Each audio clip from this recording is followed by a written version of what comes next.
And in case you just joined us, this is Good Morning Nigeria on Africa's largest TV network, the NTA. Now, our discussion segment today, as I've already informed you, will focus on matters arising from the just concluded 7th Tokyo International Conference on African Development, TICAD 7 in Yokohama, Japan. And of course, to set the tone for the conversation, here is our correspondent, Abusalam Jibril, with this background report.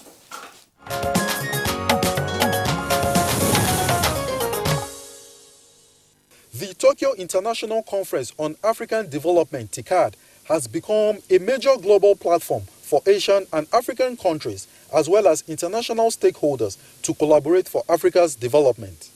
At the just concluded TICAD 7, the Nigerian delegation, led by President Muhammadu Buhari, had robust bilateral engagements which attracted a bouquet of goodies, not only for the country, but for the African continent. A memorandum of understanding was signed between Nigeria and the European Union to the tune of 50 million euros to help Nigeria's humanitarian efforts in the Northeast. At the bilateral meeting between President Buhari and Prime Minister Shinzo Abe of Japan, the Japanese leader pledged the sum of $300,000 for Nigeria's Defense College, as well as 12 million yen to boost the country's health sector. The Toyota conglomerate also met with President Buhari, expressing interest in energy, healthcare and automobile sectors, while the Nigerian president insisted on having Toyota automobile plants established in Nigeria to create jobs for Nigerians. During TICAD 7, President Buhari also sought Japanese investments in renewable energy, petrochemicals and gas, maritime, pharmaceuticals and ICT. On the sidelines, President Muhammadu Buhari also met with South Africa's President Cyril Ramaphosa over the maltreatment of Nigerians in South Africa, and President of Benin Republic, Patrice Talon, over the partial closure of the border. While many experts have described Nigeria's attendance at TICAD 7 as successful, what are the immediate and long-term benefits for Nigeria? Guests on Good Morning Nigeria will provide answers shortly.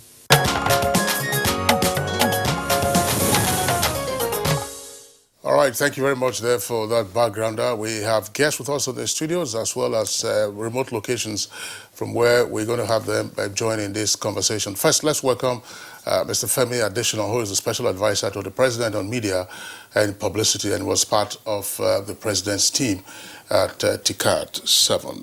Mr. Adesina, pleasure to have you with us on Good Morning Nigeria. Thank you. Good morning. Okay. Also here with us in the studios, would like to welcome a familiar face on the program is Ambassador Usman Sarki, is a former Deputy Permanent Representative of Nigeria at the United Nations in New York, and is now a directing staff at the National Institute for Policy and Strategic Studies, NIPS, that's at Kuru, near Jos. Ambassador, delighted to have you with us on the program. Thank you very much. It's a pleasure being with you.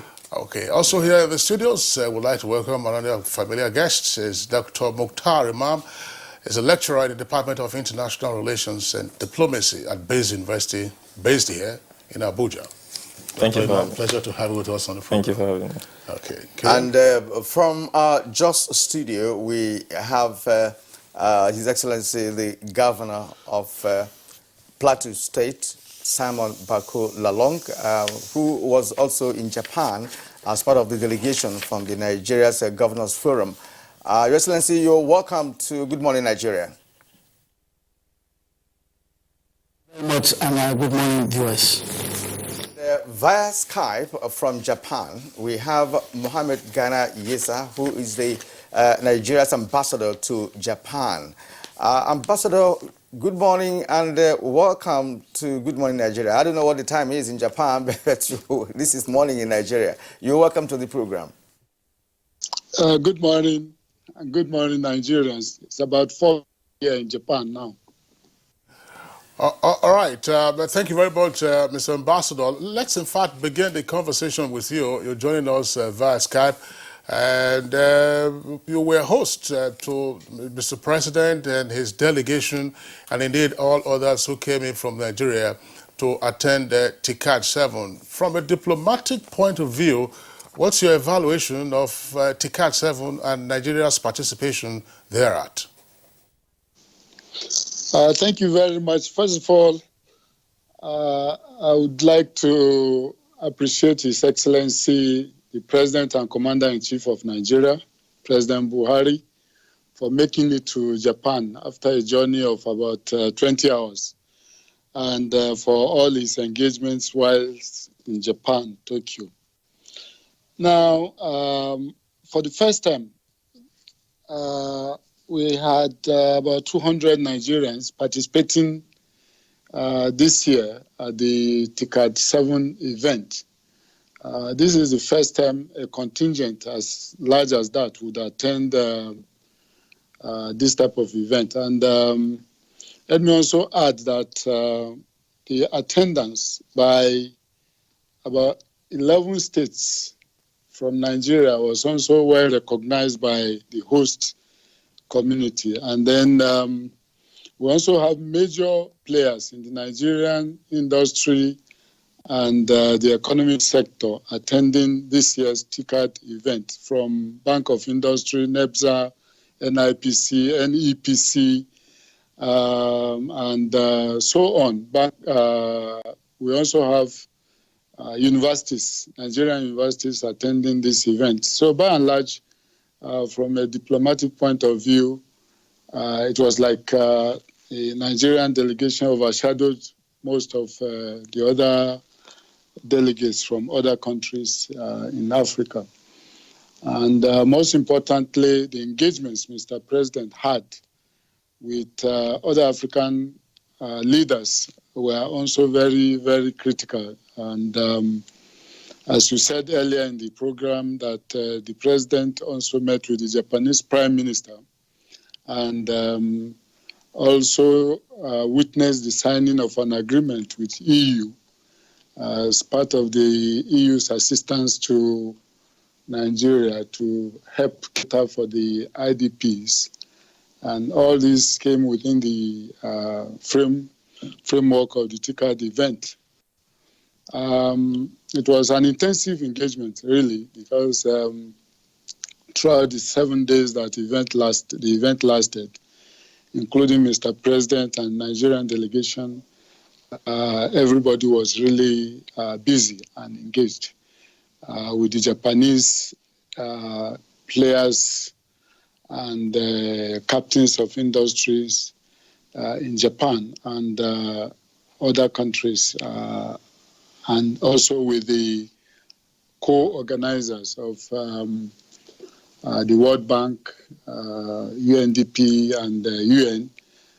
All these were active participants at the TICAD event this time around.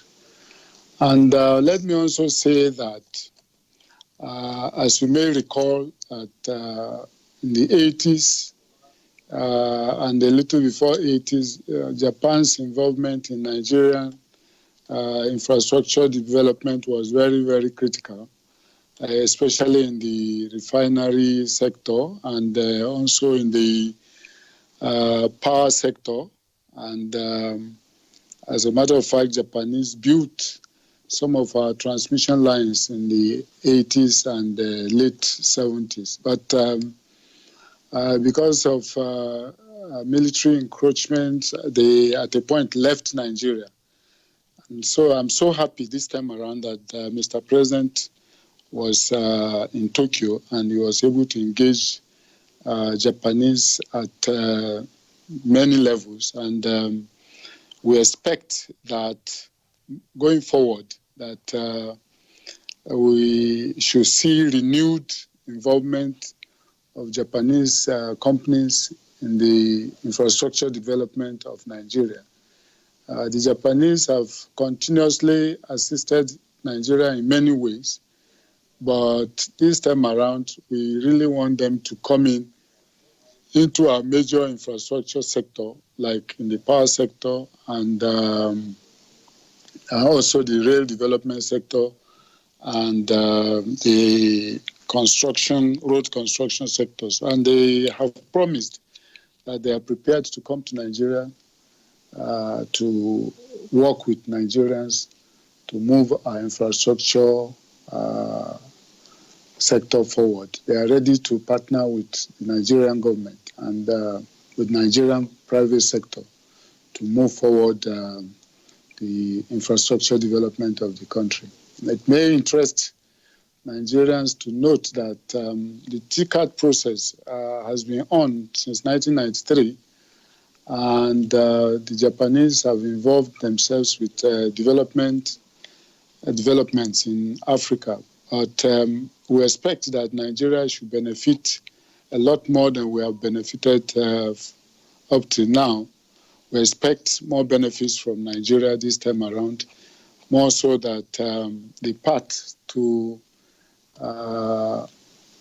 peace and security, that path has been cleared by this government, and we expect that the much needed security guarantee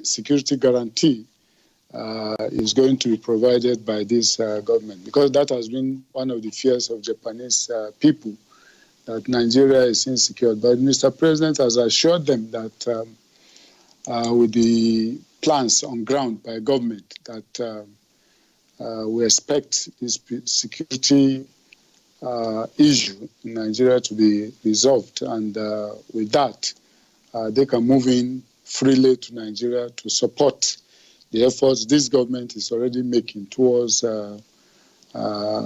improvements, especially in our power sector, in rail sector, and in road construction and other industries. Thank you. All right, Ambassador, thank you very much for that opening remarks. And you have indeed touched on very salient matters and points concerning TICAD and the benefits, the derivable from being part of it. And recall that, as you mentioned too, that they started since 1993. And one would like to see much of Japanese footprints on Africa. But let me give you this. Satoshi Ozawa is the co-chair of a Sub-Saharan African Committee of Japan Business Federation. It's a very big lobby business group in Africa. And he made one point that, yes, Japanese companies and firms are beginning to develop interest in engaging Africa, especially when it comes to investment. He also added a caveat that over 3 years, many Japanese firms in Africa are facing challenges, and some of them have stalled business activities. So let's get to some specifics. So what are the assurances or the guarantee that these TICAD meetings held at different fora during the event would yield the developmental dividends that are targeted? Okay, thank you very much. As you noted, the TICAD conference of this year is over. What is important now is follow-up on some of the pronouncements that have been made. And in the past, we have lacked follow-up on certain issues, and probably that is part of why anticipated results were not met in the past.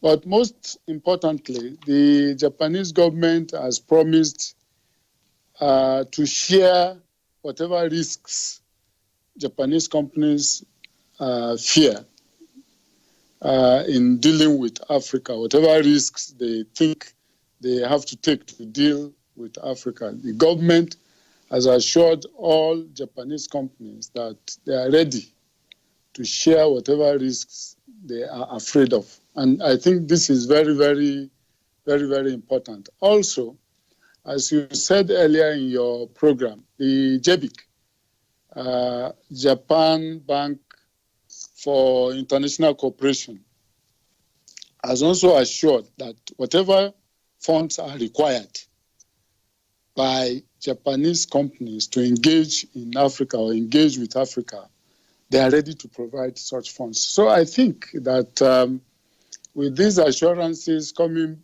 both from the Japanese government and the bank, and with proper follow-up from African countries, especially the governments, I think that this time around, there should be impacts that will be visible to all. And not. Oh, sorry. It seems we lost the connection there to Ambassador Issa, who is with us via Skype from Japan. I'm sure once our engineers clear that up, we'll return to him. But in the meantime, let's go over to Jos, where the Executive Governor of Plateau State, Dr. Simon Lalong, has been introduced earlier, and he was part of the delegation to the TICAD 7, of course, on the auspices of, under the auspices rather, of the Nigeria Governors Forum. Your Excellency, what were your takeaways as a governor at TICAD 7? TICAD 7. Thank you very much. A lot of it. First of all, let me say that the Governors Forum went with about 10 governors, 3 together with Mr. President, and then another group led by our chairman, that is Governor Fayemi, with 3 governors, and then about 4 representatives of governors who are not able to be there themselves. But all the states not only went with their governors, but they went with representatives, that is, specialists from the various fields in their states. And like Mr. Ambassador said, we also went there. Whatever is coming to the federal government is not coming to the federal government, because the federal government is not merely an entity, it's also a composition of the states. And so the benefits that Mr. President is bringing is also a benefit that is going to transcend to all the various states. That's why we are there. But apart from what Mr. President was doing, we also had our side conversation. We had side meetings with various organizations, very high-profile international organizations, international corporate organizations, in respect of various areas. For instance, we discussed about agriculture and its value chain. We also mentioned science and innovation, especially the younger ones. Of course, you know, Plateau is very, if you talk about science innovation for younger ones, Plateau is always number 1 now. Is always number 1.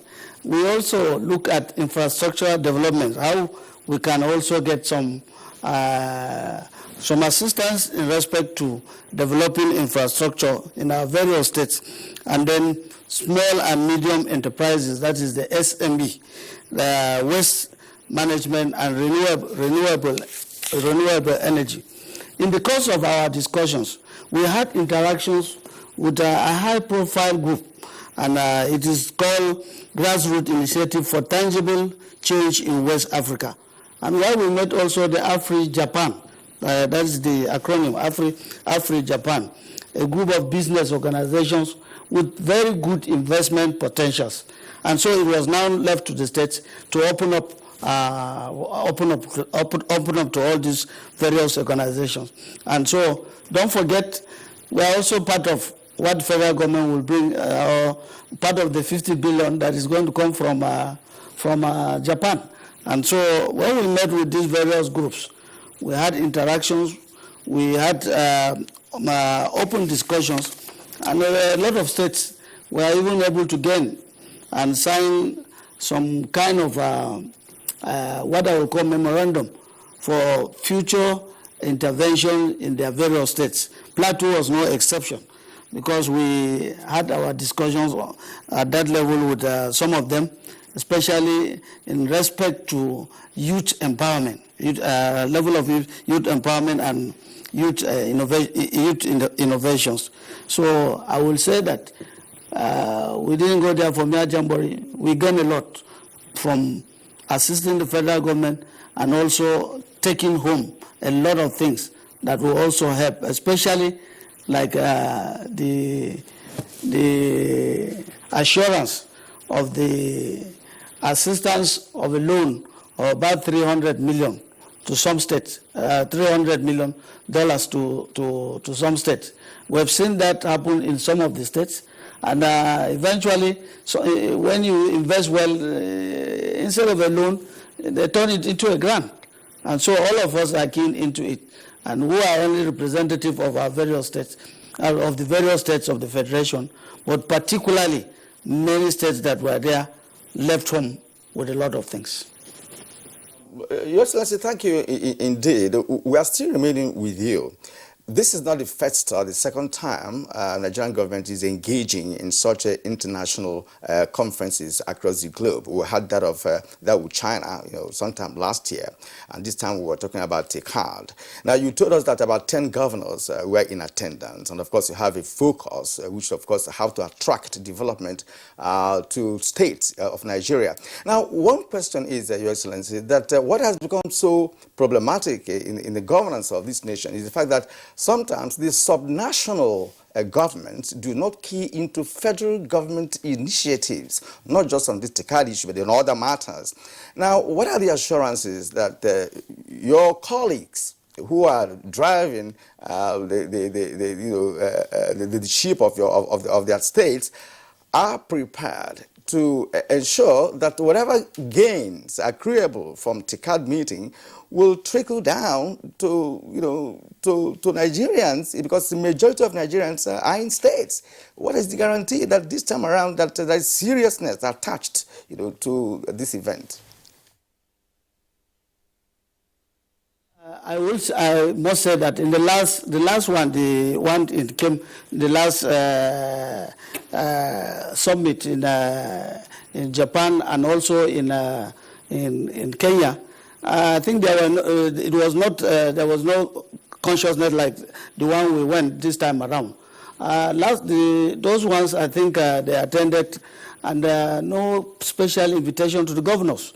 But I told you that in this case, it was a special invitation to Mr. President and a separate special invitation to the governors. The governors had a meeting before some governors went to represent the various governors. You can see the level of determination now as we focus on diversification. Gone are the days when it was petrol. You sit down, you rush to Abuja, and you are getting allocation. But now, after the bailouts and everything, all governors are determined. Everybody is determined to find ways out. And that is why when opportunities come like this, governors will rush to that place, not to go there separate from federal government, but also to collaborate with federal government, because whatever federal government is going to bring on behalf of the states. And also the states will also need to key in. We are already having the regular Economic Council and under the supervision or chairmanship of Mr. Vice President. And we've gone far. We've listed many of the progress that we've seen in this dispensation, under this dispensation, as a result of the interactions at the National Economic Council. So problem of investment, problem of creating opportunities, problem of ease of doing business is the focus of the states in every aspect. So issues of opportunities for investment in various states is taken seriously at the various states. So you don't need to even tell the governors, because everybody is going through hardship. Everybody is going through hardship, and everybody needs to think out of the box if you want to get yourself out of the hardship. So it's no longer an issue of option for governors. So that is why you see us keying into it. As we come back, we are also going to address the Governors Forum to tell them these opportunities through our discussions and through our linkages with these various organizations. All right. Thank you very much, Your Excellency. We'll return to you presently in the course of this conversation. But we have three guests with us here in the Abuja studios. Special advisor to the President on Media and Publicity, Femi Additional, Ambassador Sarki, as well as Dr. Imam. Gentlemen, you've listened to the other two guests. Mr. Femi Additional, you were part of the President's delegation. Give us a lowdown of what transpired at TICAD 7. Well, after the ambassador spoke, I asked myself what I was going to say again, because he virtually gave us a lowdown of what happened in Yokohama. Give us a journalistic point of view. Yes. Like he said, it was an intensive program, quite intensive, but I'll add that very rewarding. Oftentimes you hear people say, what did you bring? As if it was a buying and selling thing. And I often tell them, no, these international conferences and events are not like you go to buy and sell and you come back and say, this is my gain. They may not be immediate, They may come in later. But this one, you have low-hanging fruits that you could pluck immediately, and you have a lot that will also be coming. It was very intensive. The ambassador says 7 days, yes, because the ministers had gone ahead and they have held their own sessions, but the head of states and presidents met for 3 days. At the end of it all, I believe that Nigeria got a good bouquet for itself, and Africa got even a larger one. It was well worth it. Well, thank you. Ambassador Usman, Sarki Usman. Well, of course, you will give us a diplomatic perspective, but let's clarify this. Because while the president was in Japan, there were some reports in the local media and the Nigerian media to the effect that, the G7 was meeting in France, Prime Minister Shinzo Abe of Japan was in France, and then you had the Nigerian president heading to Japan. There seemed obviously to have been an overlap between the G7 meeting and TICAD 7 meeting, TICAD 7 summit that took place. In terms of evaluating the diplomatic mileage, what would be your perspective? Thank you very much for having me on the show. First of all, before I respond to your question, I should like to congratulate Mr. President and our delegation for a very brilliant outing. The critical factor that Nigeria needed for quite some time is confidence of the international community in the country. The presence of Mr. President in such a meeting has enhanced the confidence of countries, Japan, the rest of the international community, the European Union in the country to come and transact business with us. So I think that is the first and most critical, benefit out of that conference. Now, the diplomatic overview is that the presence of Prime Minister Abe in, France and our president landing in Japan in his absence is not such a critical diplomatic, faux pas or gap. There were structures in Japan whereby high-level dignitaries will be received. You should know that the head of state in Japan is the emperor. The emperor is in the country, but because he is ceremonial emperor, he will not come to receive visiting heads of state. But there are representatives of the prime minister. Ordinarily, even if the prime minister is in Tokyo, the reception at airport, depending on the practice of the country, can be conducted by another official, and then the president will be received in the State House by the prime minister or the president of that country. But in the end, Shinzo Abe went back. He met with Mr. President bilaterally, and also he welcomed all the delegates who were there. So there wasn't any diplomatic friction or incident or unnecessary, lowering of standard. It is to be expected. There are 2 concurrent meetings. He was out of the country. He came back and met Mr. President, and everything went well.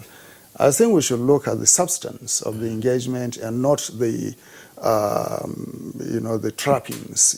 Although the trappings diplomatically they're important, but the critical thing is how did the conference end? It ended well, and on a note of high confidence in Africa, led by Nigeria, if I may say so.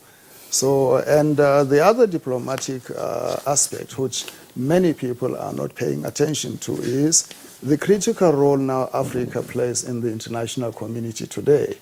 Africa now is leading the world in terms of focusing on development, focusing on peace and security, focusing on climate change, focusing on human development, focusing on civil society, on women and young people, on ending conflict. While you see trade war being heightened up between major economic powers, problems in the EU with Brexit, and conflicts elsewhere in Middle East and so forth, Africa is now gravitating towards peaceful cooperation, peaceful coexistence, and creating multilateral platforms whereby economic, social, environmental and other technological benefits will come to the continent. So that is the overview I could give you. Let me add something. Those who made heavy weather of the fact that G7 was going on when the president landed in Japan, they were just raising storm in a teacup. Because G7 ended on a Tuesday. TICAD 7 started on a Wednesday. And Prime Minister Shinzo Abe was in Japan to welcome the other presidents, and he spoke at the opening ceremony. There is no way you will leave Nigeria for Japan maybe on a Tuesday and be there for the opening ceremony. So Mr. President needed to arrive Japan on Monday, as he did. There was no overlap, just as you said. Okay, let's agree that both presidents were on diplomatic shuttles. I know that. All right, thank you, gentlemen. Let's come to Dr. Monteiro Amman. Dr. Monteiro Amman, an analyst put it this way, that the bottom line is not just for African nations to woo investors to establish businesses in Africa for the development of the continent, but lies in whether the African countries feel confident that they will become global economies good news. You know, going by the fact that what we have on ground may not be necessarily attractive to any investor across the globe, except for those who want to take risks. What's your comment?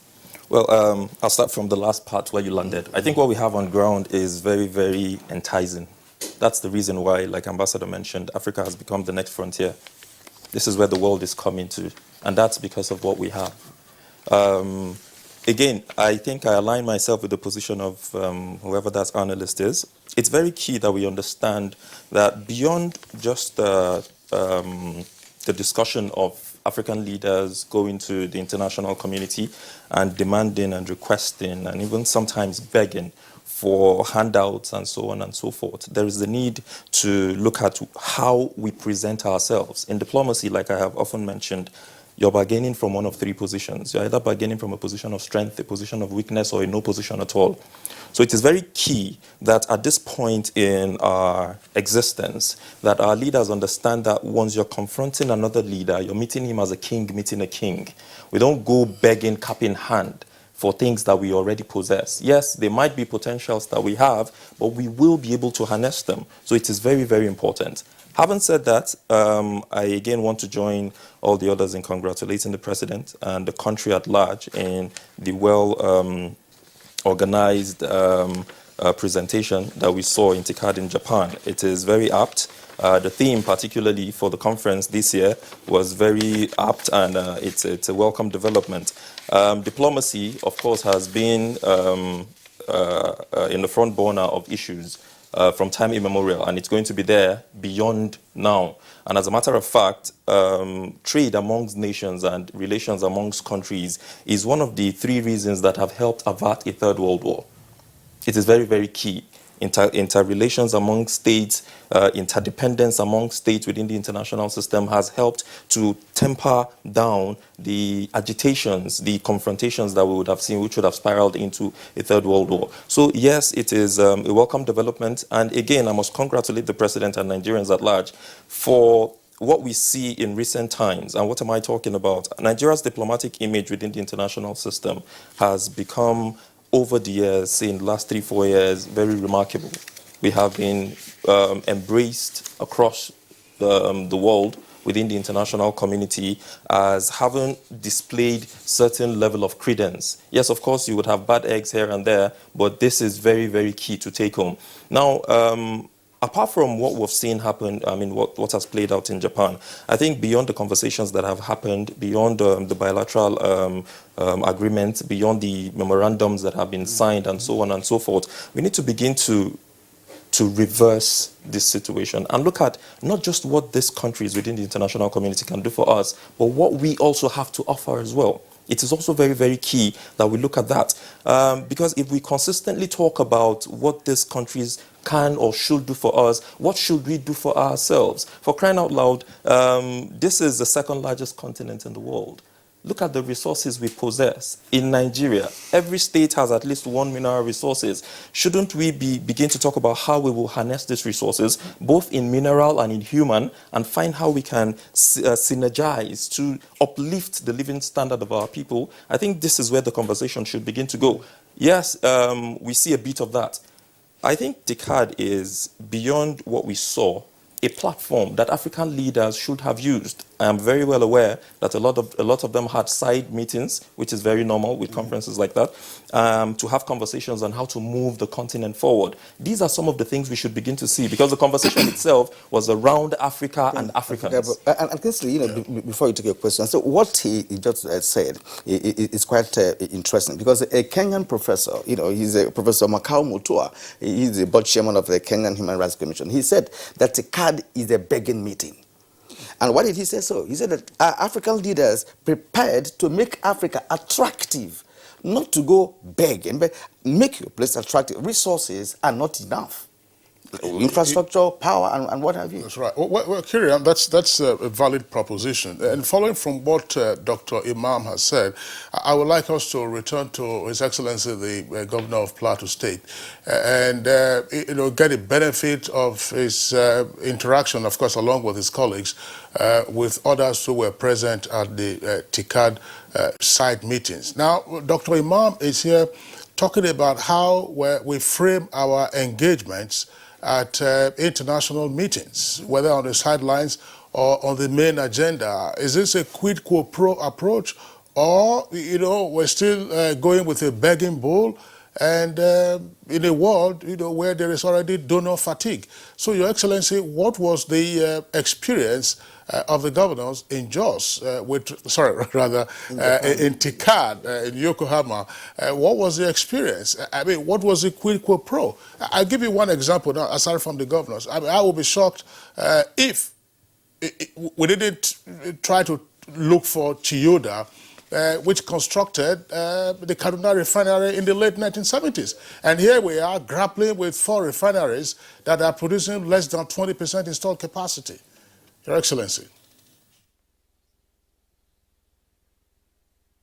I said it earlier that in the course of our side meetings, we also saw a lot of exhibitions, and also exhibitions by very big companies, and also we had opportunity in dialogue of how to also gain the finance, especially in some of our projects. Like somebody is saying that sometimes they call it begging. It's not really all about begging. We were also able to sell ourselves. I know that in some of the states, when with even exhibitions from their various states, there were exhibitions from Niger and some other states, and which drew attraction from other foreign investors to also key in and come and explore the opportunity, especially in solid minerals. We have a lot of it here, and when we engage them, we saw the desire for some of them to also come and invest in Nigeria. Now, apart from the exhibitions, I mentioned innovations in entrepreneurship. The vogue now is about skill acquisition and youth empowerment, and also youth empowerment. I mentioned what a product from Plateau did. A young man who constructed a car and got the SME award last year. This year, I also had another one from my state getting another SME award. What do we do with this kind of thing? The best thing to do is to get them engaged. Unfortunately, I was even going to take them to Japan, but they didn't get the visa. Because if I had taken them to Japan, I told them that I know you won't come back again. I'll come back again. But when you come back in a big way. That will be great benefit to Nigeria. And then we identified areas of collaboration with JICA. There's one organization they call JICA. That is Japan International Cooperation Agency for African Development in Africa. for capacity building. Now, when you talk of skill acquisitions, we also mention how to build the capacity, how to enhance the capacity. And so we had our interactions directly with these people, and also with the rest of the African delegations that were there. For us in Plateau and for some of the states, we also signed to become members of the African Chamber of Commerce in Japan. It's called AFCCJ, African Chamber of Commerce in Japan. And by signing this agreement, it means that we don't need to be going there again. So whatever we have in our states as a kind of collaboration with these people, it is now direct. We have direct access. And so when we come back and we take advantage of these opportunities, it will catalyze into growth and create impact on job creation and employment generation. It will also improve our per capita income and also lay the key foundation for stability. But of course, like I said, you cannot do that alone without synergy with the federal government. So I said that it is a very commendable approach by Mr. President. I realize that since the inception of this government, he has never traveled to such occasions without picking 2 or 3 governors to go along with them. Now, when we go, we also see what is happening, and we come back. Apart from what he will bring, we'll also use the opportunity to inform our colleagues of the huge opportunities available in the course of our journey. So, like I said, and you kept on mentioning just is now open for investment, like other states. It makes us to create the enabling environment, and what we gain from there, we are now doing our best to make the enabling environment a conducive atmosphere for them to come in. Thank you, Excellency. What I've taken from all you have said, very important to me and those who believe in that, is that JOS is doing well now in science, technology, and innovation, because 99.9% of whatever we want to attract from Japan must be driven by science, technology, and innovation, and there are no two ways about it. That I'm happy that Plateau is doing well in that area. Thank you once again. Now let's return to Japan, where we have a Nigerian ambassador to that country, Ghana. Ambassador, I'm going to ask you this. Over 40 African leaders were in Beijing, China last year for FOCAC. That's a forum for China-Africa cooperation. But analysts describe the TICAD 7 as the Japanese own way of seeking to consolidate its influence across the continent. And this is occasioned by what China's overreaching infrastructure and resources interest in Africa.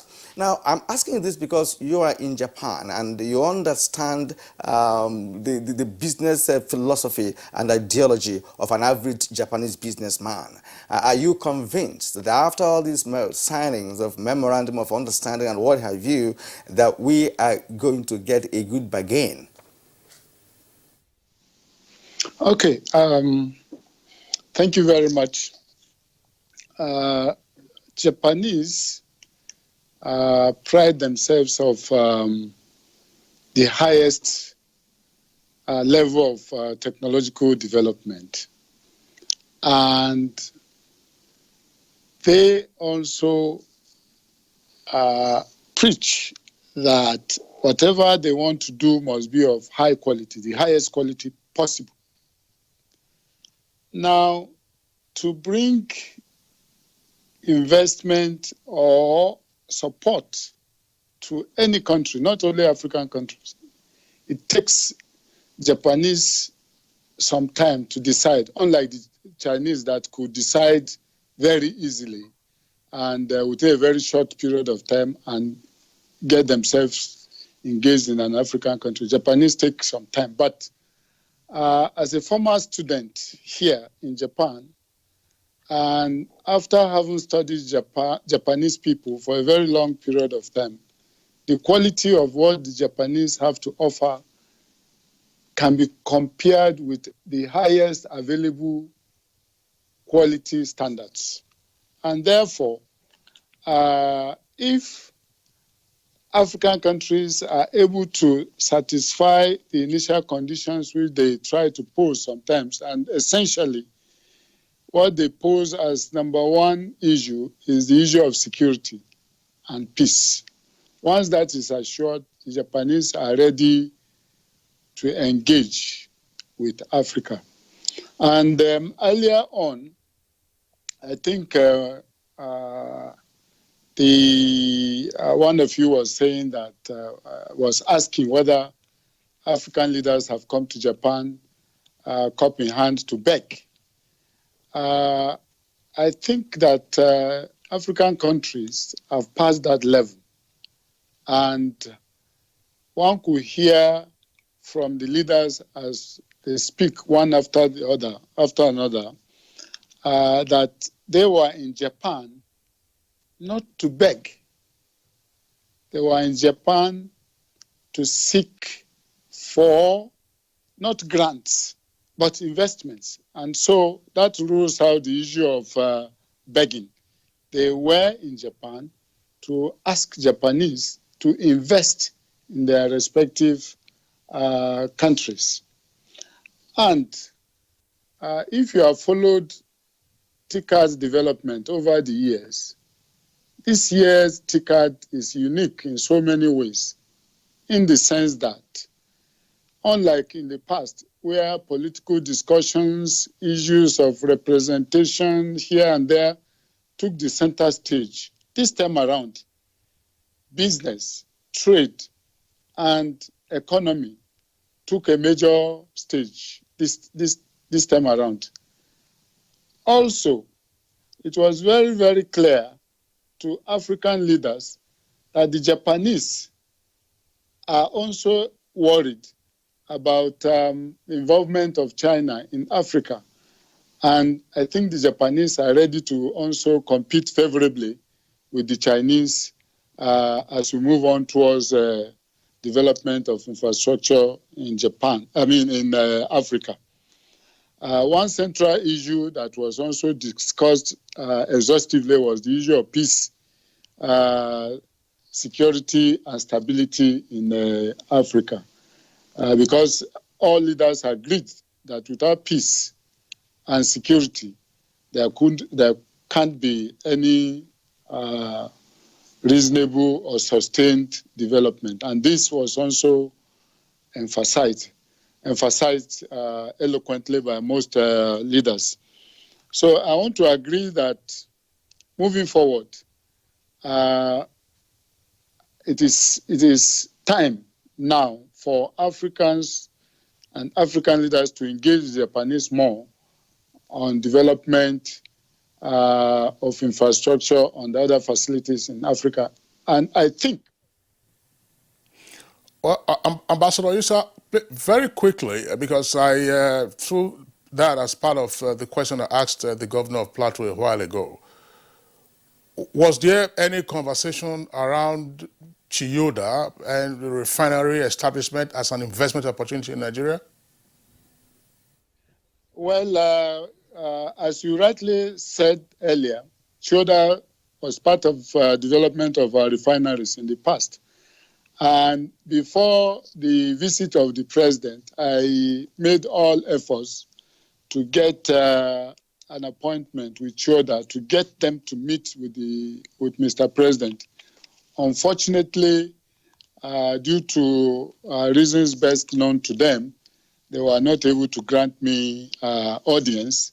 But that notwithstanding, I will still continue to work on Chiyoda to see how we can get them back to Nigeria, because they are not only involved in refinery development, they are also involved in power plants development. And as a matter of fact, I wanted to see them on the issue of development of coal-fired power plants. That was why I wanted to see them, because as you may recall, we have 13 states that have large deposits of coal. And since Japan has developed the technology of nearly emissionless power plants, I thought that I could engage them on that, but unfortunately, they were not willing to meet with me at that point. I had actually wanted them to meet with Mr. President to discuss that and other issues. You may wish to know that today, most of the power generated in Japan is from, a substantial part of it is from coal-fired power plants. Okay, Ambassador Yusuf, thank you very much. Let's bring in the other ambassador, Ambassador Usman Sarki. The 21st century has seen increased involvement of Asian giants with the African continent. Japan, of course, is TICAD that we are discussing. China is there. That's the question that my colleague Kieran asked earlier. And India also has its own interaction with the African continent. Yeah. But what do we as Africans, and in particular as Nigerians, make of all of these involvements, all of these interactions or engagements with the Asian giants? Two of them are among the top 3 economies of the world. Where are we headed? Can we ramp up our engagement from the beggar bowl that Dr. Imam was talking about and get into real quid pro quo? Thank you very much. This is the critical question.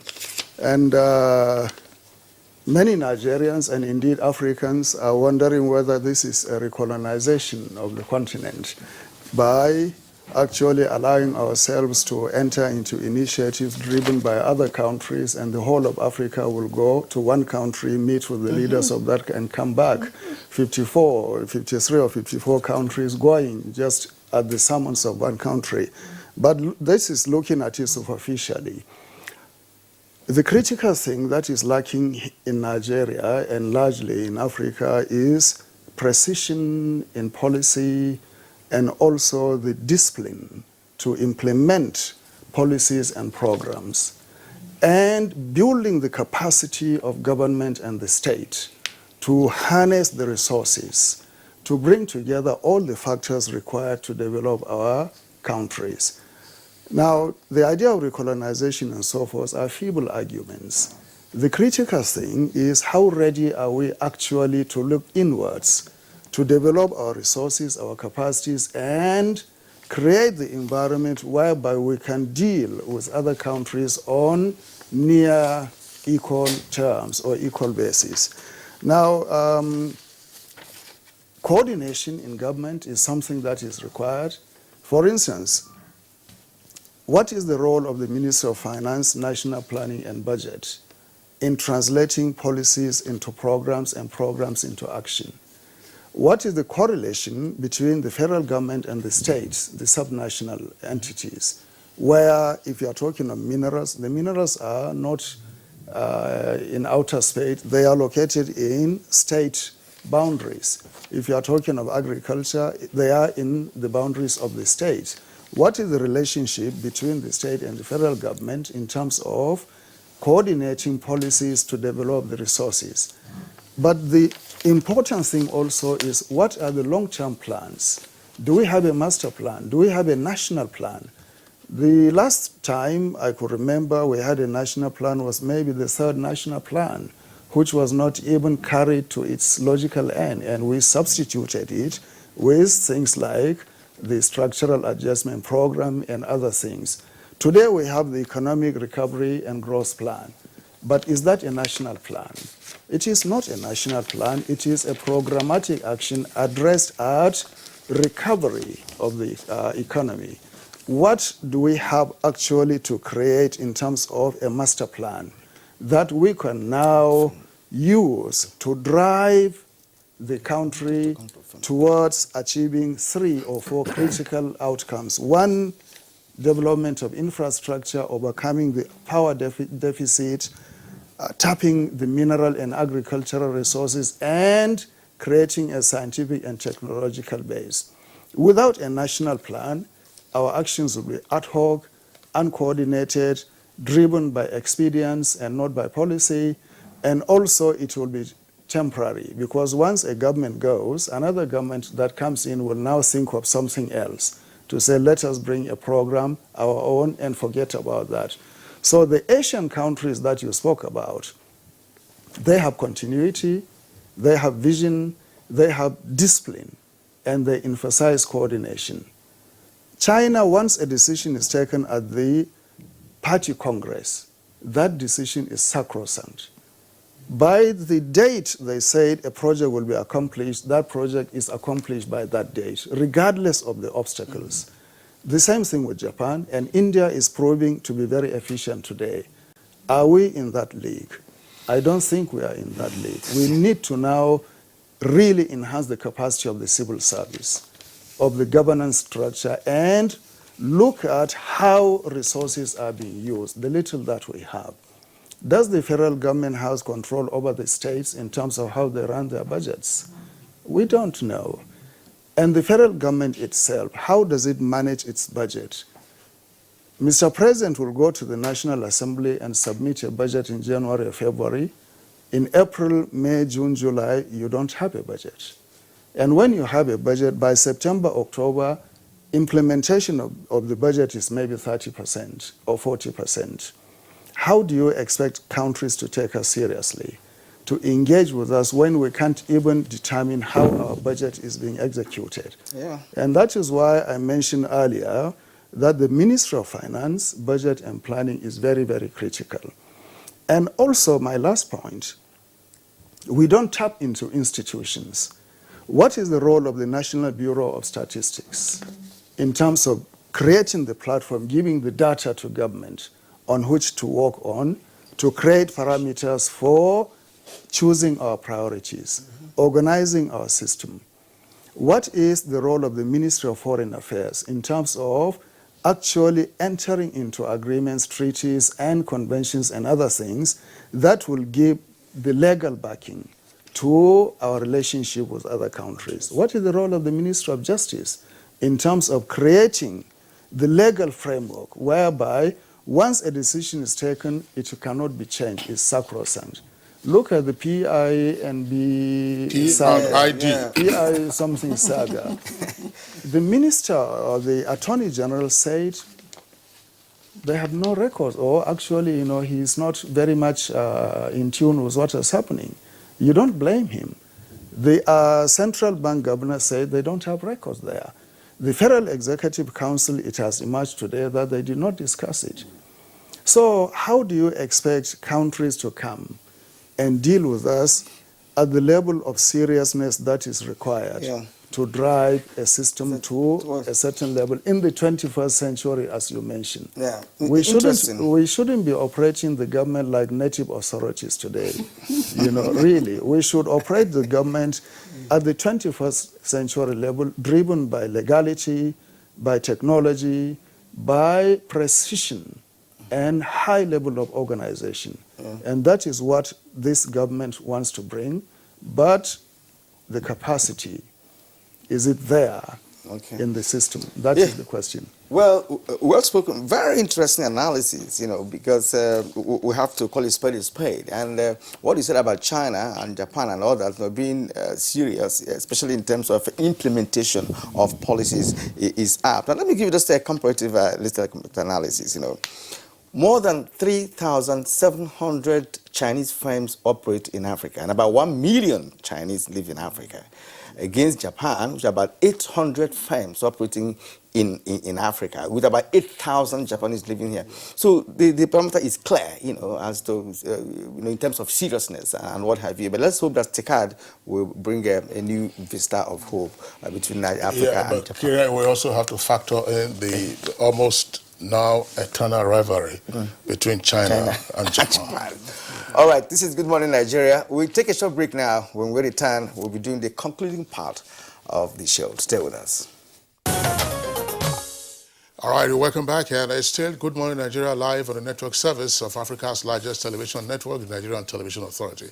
Tweets have come in from our viewers, and we'll quickly go through some of them and then return to our guests who are still with us. Omagwala Hambab says, TICAD 7, like many of its kind, has a huge potential for the African continent if we can tap into it. However, we should be circumspect not to take every proposal hook, line, and sinker. We must dissect, examine the pros and cons before we sign up.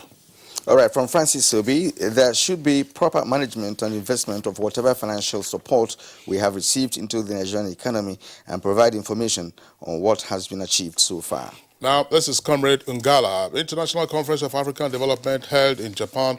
It's a welcome development because a lot of vital issues were discussed, especially establishment of Toyota company, which will create more jobs for the youth. Now, Akeju Olabaju, the advice is to have more of private representation in such conferences because they are used to the corridor and can consummate investment agreement for faster implementation. Dele Jack Solomon. Now, the outcome of TICAD 7 is a clarion call to all African leaders to wake up, embrace good governance, and the delivery of most desirous dividends of democracy. They must be visionary, they must be bold, and must support concrete initiatives to boost infrastructure development through science, tech, and innovation. Now, Isiaku Musa, to attract foreign investments, national security and infrastructure must be provided. TICAD 7 was a great conference on African development. Badamasi Adamu tweets, now shuttle diplomacy is imperative for the economic and political development of Nigeria and Africa at large. Based on the successes itemized by Femi Adesina on his Facebook page, the conference was productive. We hope the downtrodden will feel the impact. Okay, now Femi Adesina, of course, is still here with us in the studios. Femi, in terms, again, of, this is framing it as follow-up, which has often been a bane. Some analysts will say Ambassador Usman Sakri was already referencing that. President Buhari was at TICAD 6, which took place in Nairobi, Kenya. TICAD 7 is taking place in Yokohama. Between TICAD 6 and TICAD 7, from your own evaluation, what has happened positively for Nigeria? Well, a lot, because at TICAD 7 there was first a review of TICAD 6, the things promised Africa, and significantly, the consensus was that all that was promised in TICAD 6 was accomplished, which I think is very, very significant. There was a pledge of $30 billion for Africa for infrastructural development. There was another $20 billion for, I think, human development, and there was another pledge on training of manpower. Everything, according to TICAD 7, was accomplished. So it would depend on each country that did not access what it should access. But in terms of general review and performance measurement, the conclusion was that objectives of TICAD 6 were quite accomplished. Yeah, well, let's narrow it down. Let's bring it down to our own environment. I mean, Africa, there are persons or countries that would have benefited. Yes. Are there things we can immediately point to say, look, let's learn our lessons from where we didn't maximize TICAD 6 so that as TICAD 7 is now rolling out in terms of its promises, we're able to tap in and then catalyze our development further? I agree with that. And just like our ambassador said, this is the time for effective follow-up. If we look at TICAD 6 and we have seen that Nigeria did not benefit enough as it could have, this is the time to begin to look at TICAD 7, all the promises in terms of aids and grants and all that, and how we can maximize them. Fortunately, we had a good delegation, we had a good outing, and it's time for the bureaucracy to follow up. Very important. Oh, okay, for bureaucracy to follow. Just as your ambassador said earlier, that implementation, because down here, when it comes to bureaucracy, it's a matter of delays, a matter of perhaps due process, that's all right, but then the delays that go with it tend to, of course, make government policies, stalled at a point, and people don't get results. Now, let's turn to Dr. Imam. Dr. Imam, speaker after speaker at TICAD meetings urged investors to look beyond Africa's stigma of risks, but focus on its potentialities in terms of being an emerging market. Right, and that is another thing I'd like you to share. Japan, according to some analysts, has its eyes on the permanent seat at the Security Council, and that Japan is focusing on Africa as a huge support for them to get that achieved, because that country has been planning to see how they can restructure the United Nations as an entity.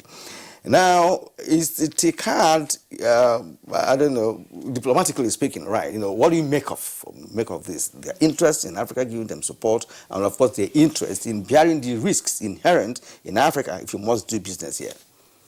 Well, thank you. You see, the truth is, as far as relations amongst countries within the international system is concerned, whether domestic or international politics, it's always about position, interest, and needs of the players and actors involved. So apparently you will have every state actor trying to pull strings to see how it can benefit from whatever conversation, whatever treaty, whatever conference, whatever agreement, and so on and so forth that goes on within the international system. So yes, it is not very how do I put it? It's not unexpected for us to see the Japanese government try to woo Africans to their side as far as their position within the Security Council is concerned. You heard Shinzo Abe talk about how they supported Nigeria's Professor Tijani Bande to assume the position he has assumed. So it is a very normal, it is a natural occurrence or phenomenon. We should expect that. Every actor tries to do the same. Speaking of investment in Africa, it is apparent. The world sees what potentials we possess. And that's the reason why we saw the shuttle diplomacy that played out when we saw Theresa May, the French president, and so on and so forth, come here to try to see, because the truth is, whoever is talking about investment in Africa must put Nigeria first. 1 out of every 4 African is a Nigerian. That's a very significant resource in itself.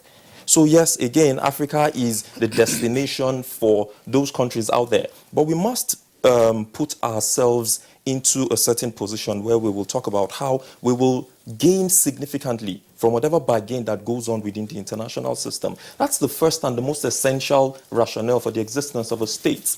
To be able to pull national interest first and to be able to achieve whatever is set to do. So yes, Nigerians need to go out there. Nigerians, conferences like TICAD, conferences like FOCAC we talked about are very, very important platform for countries to engage amongst themselves to be able to see how they can further the course of action. There is no country in the world that lives in isolation. None can survive that way. We need integration. We need to be able to come together. And by the way, when I was talking about African leaders going cap in hand to beg, I wasn't referring to TICAD in particular. This is something that has been long-standing. You know, and it's a trend that needs to be checked. It is something that requires urgent attention. Africa has the potentials. We should be able to go out there and sell ourselves to woo investors to come in. But then again, what must you do or put in place to be able to woo investors? We have a deficit in peace. We have a deficit in development. We have a deficit in infrastructure and governance. We must be able to put in place the enabling environment for these investors to come in. Without the enabling environment, there's absolutely no way investors are going to come into your country. And we must understand and emphasize that the whole idea of foreign aid and loan is just overrated. In 2015, foreign aid constituted just 2% of our growth in Africa. 36%, a whooping 36% came from Africans in the diaspora who send money back to their people at home. So we need to begin to also leverage on that. What are the Africans in the diaspora doing? How do we key into them? How do we get them to come back? Talking about brain gain now. How do we get them to come back in and invest into the development of Africa? Because we're all stakeholders in the African project. Okay, Dr. Imam, thank you very much. Let's return to Governor Lalong at our Just Network Center. Your Excellency, I still would like also to return to the issue of how we frame our engagements at the international fora, particularly summits such as TICAD, which just took place. Earlier, you were talking about one of the takeaways, or one of the gains, namely skill acquisition. Now, let's break that down. Skill acquisition was the request to train a few persons, whether in Japan or to come here and train them, or to ask for investment in technical and technological education. We have technical schools, a number of them are barren, as it were, and it's a subject matter that we have taken on Good Morning Nigeria in the past, and there is serious concern that we do not appear to be paying sufficient attention to technical education, rather than just academic education where people go collect SSC certificate and then go to university, do liberal arts, and the next day they say they are looking for work. Very much. I think it is either way. I think both ways, because we know that the emphasis now is mostly on technical education and also skill acquisition. I mentioned the issue of the SME, and I made a clear example of what I have in my state. A young man from secondary school just graduated from university and was able to put up a car, manufacture and assemble a car. Now, if you have about 10 of them like that, what do you do? The brain is there, but you need some kind of assistance in terms of technology and also innovation from outside, because we can't have it here. Assuming, like I said, I wanted to take him to Japan because I wanted the opportunity, but he didn't get a visa to go. He's very popular. They call him, his name is Jerry Malo, who was the best SMB last year and got a car. The federal government gave him a car, gave me a car. This year, he did a tractor. This year, he has manufactured another Porsche car. So if we have a lot of them like that, and that is why I'm emphasizing on it in my state, and I say that we should also try to do that. If we are talking of technology, we must also talk of transfer of that technology, because we are developing it. But we go to Japan, we were in TICAD, and we saw a lot of things. We had that engagement with a lot of them, and all of them agreed, many of them agreed, to come and invest in also enhancing and building the capacity of our technology. Now, once we get that perfect, we will also be reducing the unemployment on the streets. And so what the last person said is very, very important. We must also, as we are moving up to get some of these assistance, must ensure also that we are disciplined in terms of administrative discipline in our various states as we move into different spheres. So that technology is very, very important. We are transferring it, we are talking of transfer, and we are also taking of opportunities, because if at the end of the day we cannot train all of them here, we can also move some of them outside. We are beyond training in Nigeria, move them outside for further training. Thank you, Governor. Really, we've been interested in Jerry Malo, the young man that manufactured a car, and I can assure you that we have more than 10 Nigerians who have manufactured car. One Musa from Niger State did a wooden car, right, and which he displayed at the last concluded science expo. So we thank you for paying attention to technology and innovation. And it's good to announce here that Nigeria, currently Nigerian engineers, about 60 of them are currently in China training on the manufacturing of transformers and, of course, a reading of high voltage tension. They're in China at the moment receiving training, courtesy of the National Agency for Science and Engineering Infrastructure, NASENI, which is, of course, a part of the presidency. So I think on the issue of acquiring knowledge, the government is actually doing something in that direction. Now, let's return to Ambassador. Your final thoughts on this. Well, thank you very much. The theme of TICAD 7 was African development through people, technology, and innovation. So the last point you made, and His Excellency the Governor made, was very critical. What is the capacity of Nigeria today in terms of scientific, technological development and innovation? What are the institutions that are driving this? And also, what is the role of the private sector? So I think, what I will suggest, very respectfully, is for the president, since he led Nigeria's delegation and came back, he should now direct the government, particularly the National Economic Council, chaired by the vice president, to really hold a high-level meeting of all stakeholders to define the parameters of TICAD and devise implementation strategies in the next 1 or 2 months. TICAD is based on 3 pillars, and the 3 pillars were actually to be attained based on 5 parameters or 5 compartments: actors, the responsible implementers, the framework, the timeline, and the institutions, and so forth.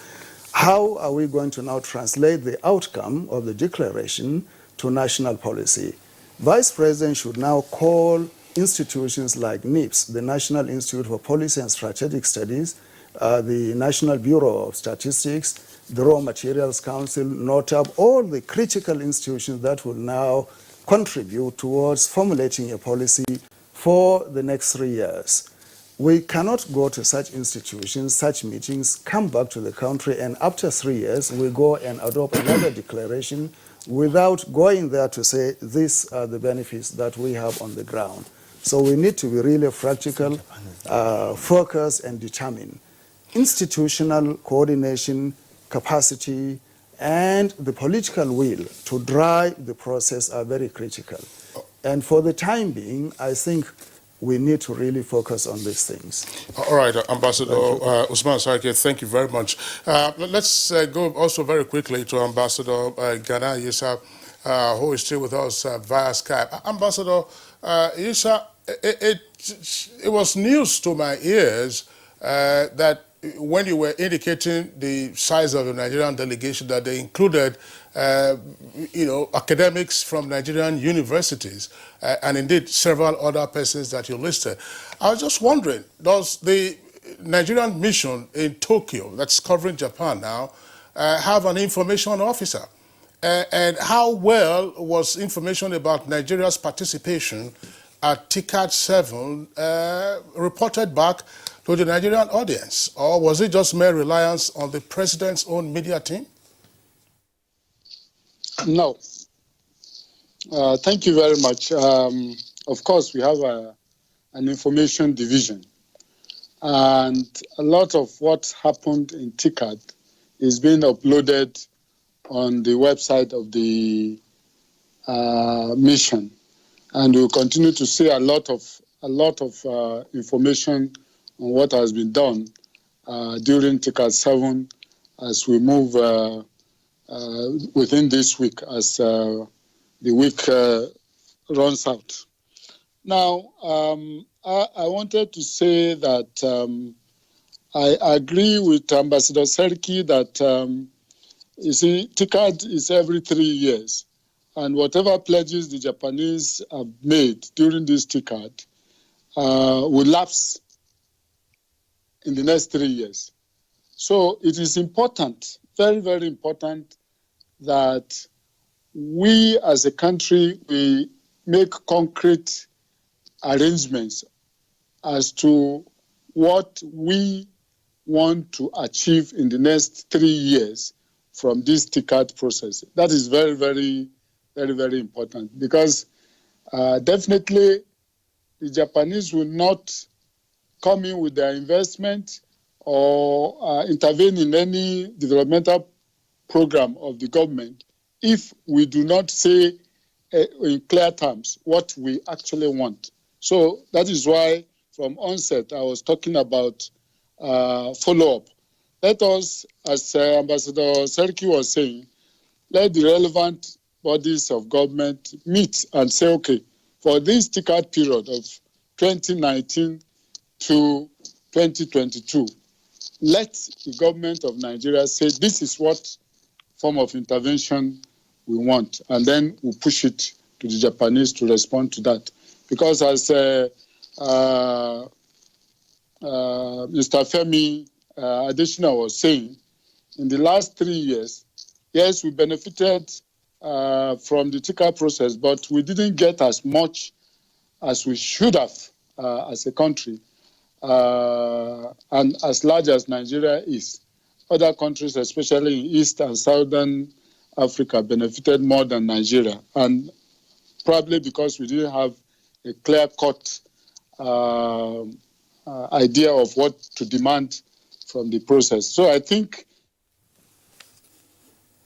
All right, thank you indeed, Ambassador to Japan, Mohammed Gana Isa.